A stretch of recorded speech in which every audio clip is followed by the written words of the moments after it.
दुनिया जो है, पूरी दुनिया की नजर जो है वो केंद्रित है। आपको बता दें, बीएलए का पाकिस्तान सेना पर एक और हमला हुआ है। बड़ी खबर और जानकारी आप तक पहुंचा रहे हैं, जहां पर बीएलए का पाकिस्तान सेना पर एक बार फिर हमला हुआ है। क्वेटा ताफ्तान हाईवे पर ये घात किया गया है, ये हमला किया गया है। बलूचिस्तान में पाक आर्मी पर आत्मघाती हमला किया गया है। बीएलए का दावा है कि 90 पाकिस्तानी सैनिक इसमें मारे गए हैं। वहीं बलोच लिबरेशन आर्मी ने हमले का दावा किया। मजीद ब्रिगेड की फिदायीन दस्ते ने यह निशाना बनाया।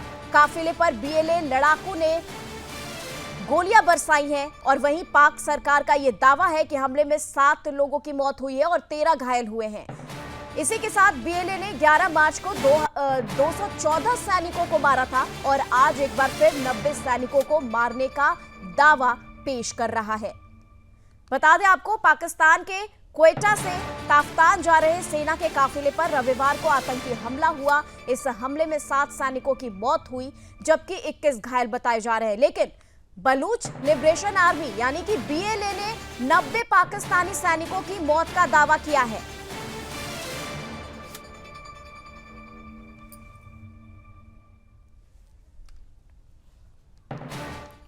और इसी के साथ रक्षा विशेषज्ञ टीपीएस त्यागी हमारे साथ मौजूद हैं खास बातचीत के लिए। त्यागी जी, ये जानना चाहेंगे कि अब जो आंकड़े सामने आ रहे हैं हमले को लेकर के, सबसे पहले आपका बहुत स्वागत करना चाहेंगे हमारे इस कार्यक्रम में। और सवाल ये है कि यहां पर आंकड़े जो है वो अलग अलग आ रहे हैं। पाकिस्तान जो है वो अलग आंकड़ा बता रहा है और बीएलए 90 सैनिकों की मौत की पुष्टि कर रहा है। आखिर बीएलए की इसके पीछे भी कोई बड़ी साजिश है? ये आंकड़े के पीछे क्या कोई बड़ी साजिश, कोई बड़ा षड्यंत्र है? जी जी, देखिए, चीजों के कंक्लूशंस निकाले जाते हैं स्थिति को देखकर। अब जिस स्थिति में वो बस है जिसके ऊपर अटैक हुआ, जिसके फरकच्चे उड़ गए, जिसमें कुछ नहीं बचा, क्या उसमें कोई भी व्यक्ति रहा होगा?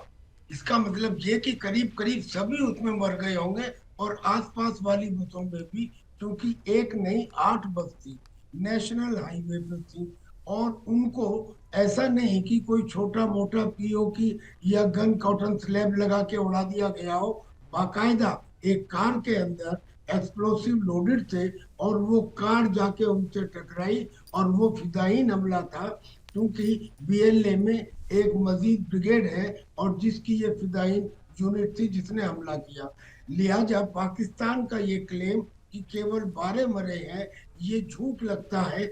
और वैसे भी जब आज से 3 दिन पहले जफर एक्सप्रेस में पाकिस्तान ने कहा था कि हमारे कुल 18 सैनिक मरे हैं, जबकि बलूचिस्तान लिबरेशन आर्मी ने कहा था कि 218 मरे हैं, तो यहाँ भी बलूचिस्तान लिबरेशन आर्मी का क्लेम जो है वो सही नजर आता है। लेकिन ये जो हमले हो रहे हैं, आप ये समझिए मैम कि ये एक ना टूटने वाली श्रृंखला की एक कड़ी है।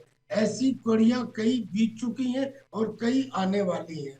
पिछले कुछ दिनों में आपने देखा होगा कि बीएलए ने पाकिस्तानी आर्मी के ऊपर बहुत अटैक किए हैं। आज जैसे पाकिस्तान के दोस्त चाइना के खिलाफ क्वेड बना है, क्वेड का मतलब अमेरिका, जापान, ऑस्ट्रेलिया और इंडिया, ऐसे ही पाकिस्तान के खिलाफ एक क्वेड टेरर बना है।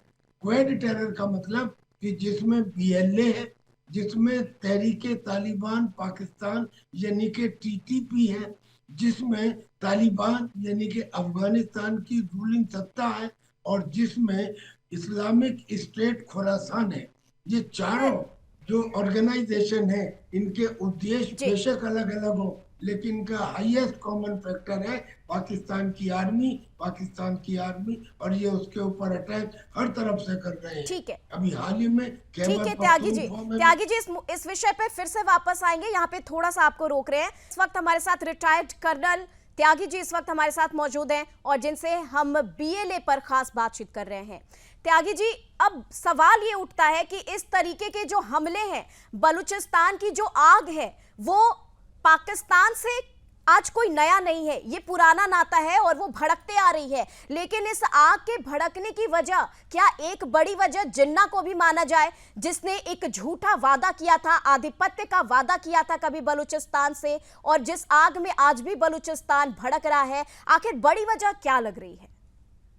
जी बिल्कुल, मोहम्मद अली जिन्ना ने ये वादा न केवल बलूचिस्तान से बल्कि हिंदुस्तान से भी किया था कि यहाँ पे बिल्कुल सेक्युलरिज्म रहेगा, जो हिंदू हैं वो आराम से रह सकते हैं, अपनी पूजा कर सकते हैं। नतीजा ये हुआ कि वहाँ 23% हिंदू घट के 2% रह गए, और जो मुसलमान इस चक्कर में यहाँ रह गए, जिनको रखने के लिए ही ये वादा किया गया था, वो 9% से बढ़ के 27% हो गए।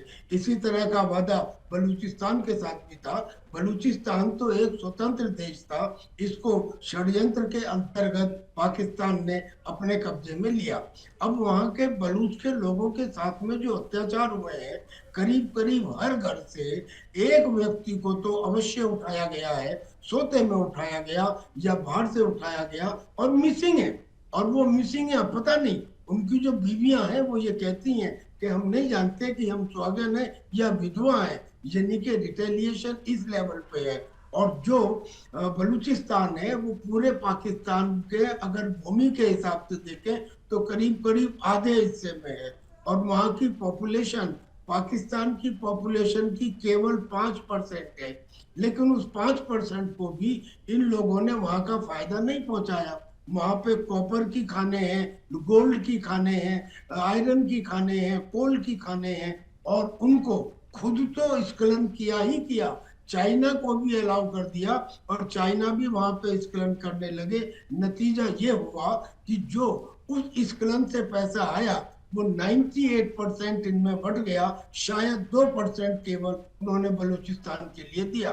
तो बलूचिस्तान के साथ जो अत्याचार हुए, उनका सबसे पहले मिसिंग पर्सनल, फिर उनके साथ में डिस्क्रिमिनेशन, और फिर वो चाइना पाकिस्तान इकोनॉमिक कॉरिडोर यानी कि ग्वादर पोर्ट जिसमें बना, वो ग्वादर पोर्ट में मेहनत इनकी, जमीन इनकी, और उसके बाद स्थिति ये कि वहां पे बलूची जा भी नहीं सकते। और जो वहां पे लोगों को एम्प्लॉय किया, उसमें भी मैनेजर हो या सुपरवाइजर हो या लेबर हो, वो पाकिस्तान के, पंजाब के, बलूचिस्तान के या तो है नहीं, अगर है तो उन्हें मुकाबले कम तनख्वाह दी जाती है मजदूर को, ये कहकर कि आप लोकल है।